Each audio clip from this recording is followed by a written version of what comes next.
Okay, so do you have a powerful podcast idea that you know would help so many people, and yet you feel stuck or afraid or nervous that you're just not ready, maybe it's not good enough, and so you never start?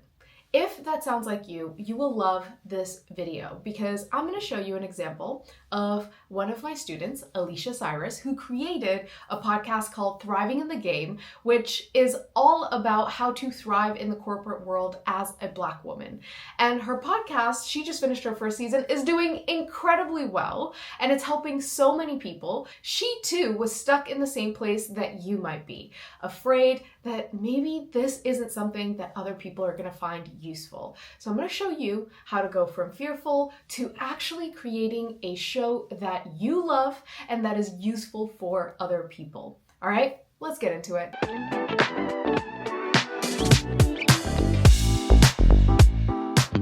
Hey, I'm Huete. I'm a podcast producer and the creator of the Emerging Voices Podcasting Accelerator, where I help creatives who want to bring a podcast idea to life, but they just feel overwhelmed by the tech or by the creative doubt or just unsure as to what is going to happen once they actually put their ideas out on the internet.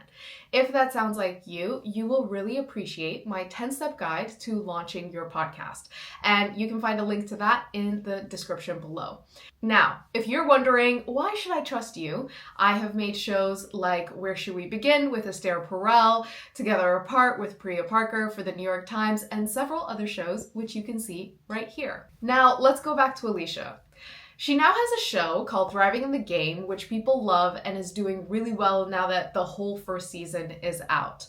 But when she first started, she really struggled to stay consistent because she had a lot of fear that felt overwhelming. I would say my fear was probably more of, is someone else going to take something from this? Like, yes, there's an aspect of, I believe that I have produced something that is fulfilling to me. And in some ways I did it for me and for that younger Alicia that was struggling in her career. Mm-hmm. But I also know there's also that part of me was like, I want to make sure this is relatable to people. Now, this is something I hear from aspiring podcasters all the time. Will anyone find my idea useful? Will anyone actually listen to my show? And you already know, if you've watched any other video on this channel, that we want to validate your idea and see whether people find it useful before you actually go into the creation of the show. Because the last thing you want is to start making a show that you think people will love, and then when you release it, you have crickets, right? So part of Alicia's work was to figure out if her audience would actually find it useful.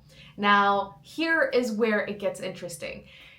When you know exactly what you have to do and you're still not doing it, a big thing you have to realize is that creativity comes with some level of anxiety or some level of emotions that come up that you have to be willing to face in order to move on with the actual execution of your idea. Does that make sense?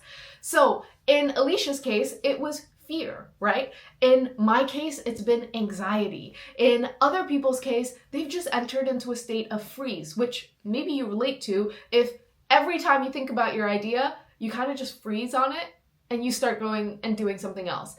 This is an indication that there is an emotion that you need to face before you can really move forward with your idea, okay? And Alicia was in the Emerging Voices Podcasting Accelerator with me, which has a dedicated space where we work through whatever is coming up for you emotionally, technically, creatively, to help you actually bring your idea to life. I had tears with Huete. I had tears with other people. and there is community, right? And so it was good to see that other people were going through this process. Like it wasn't just an Alicia thing. And processing your emotions looks different for everyone. For me, it looks like journaling and actually naming the emotions that I didn't even realize were there so that I can face them and start to work through them. And for Alicia, after the tears, it looked like actually taking some time to rest. And this is very different from being in a state of freeze because she was still showing her body, her brain, her nervous system that she is moving forward with this idea, but she's going to do it in very small, tolerable steps. Took all of May off. I did nothing. Yeah.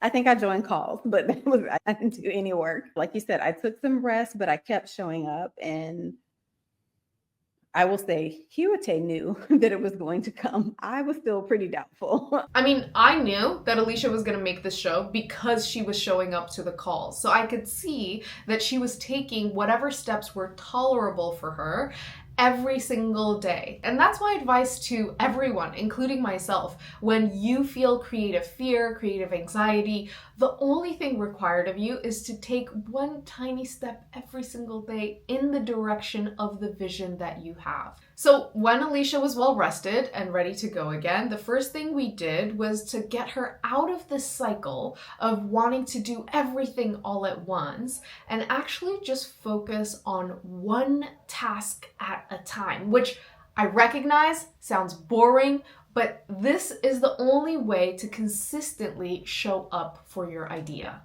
Alicia's story is such a good example of what it really looks like to be consistent with your creative project, or really with anything that you want to bring to life. You know, creativity, one, is not something you can control. Yes, you have to be consistent and kind of focus, but you know, I think I'm someone who definitely always has to remind myself to give myself that grace of it does not have to be the same effort every day, same time, same grind. Like, you know, you were like, okay, put blocks. Like, okay, edit for a couple hours, go do something else. There's this narrative of what consistency looks like in the mainstream, which is you show up every day, you grind, you work through it, you get this incredible result, and you have this great attitude every single day. And if you don't, then you're a loser.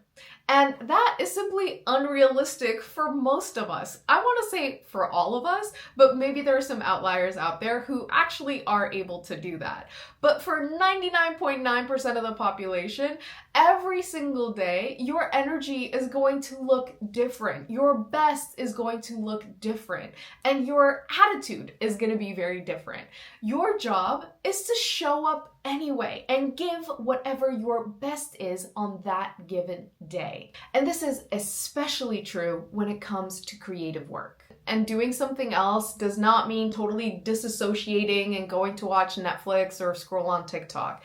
It means doing something different than the thing you feel blocked around. So if you're feeling blocked around writing your script, maybe go work on your podcast art. If you're feeling blocked around your art, maybe you write a description of your show that is eventually going to be published on Apple and Spotify.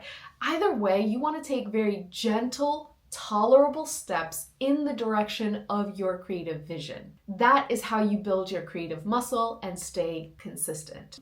And the beautiful thing about momentum is that it turns down the volume on the creative anxiety, fear, doubt that's been coming up. And this is exactly what happened with Alicia. After she completed her first episode, she felt a little bit more confident. And then her second episode, the momentum starts building. And all of a sudden, I just kept showing up. I kept doing an episode, and then I would feel great about the episode, and then I would struggle through editing. And but the story was just unfolding, and the story was consistent, and the themes have been consistent, and they just continue throughout all of the episodes. So I was like, oh no, like there is something here. It probably took me getting through the first 3 to 4 episodes before I started to feel really solid, like, oh, this is a theme.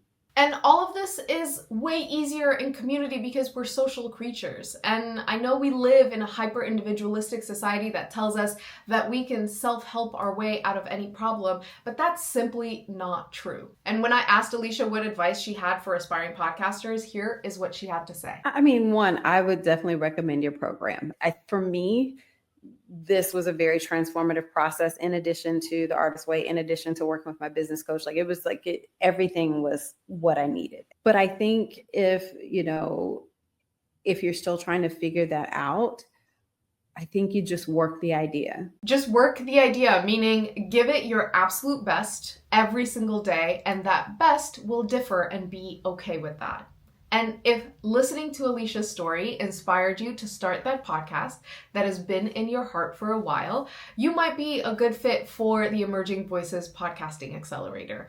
I have links below for you to schedule a free 20-minute call so that we can see if you're the right fit for the accelerator and if I am the right person to help you bring your idea to life. And if you're not quite ready for that level of support, but you just want to get started, grab a copy of the 10-step guide to launching your podcast using the link in the show description below.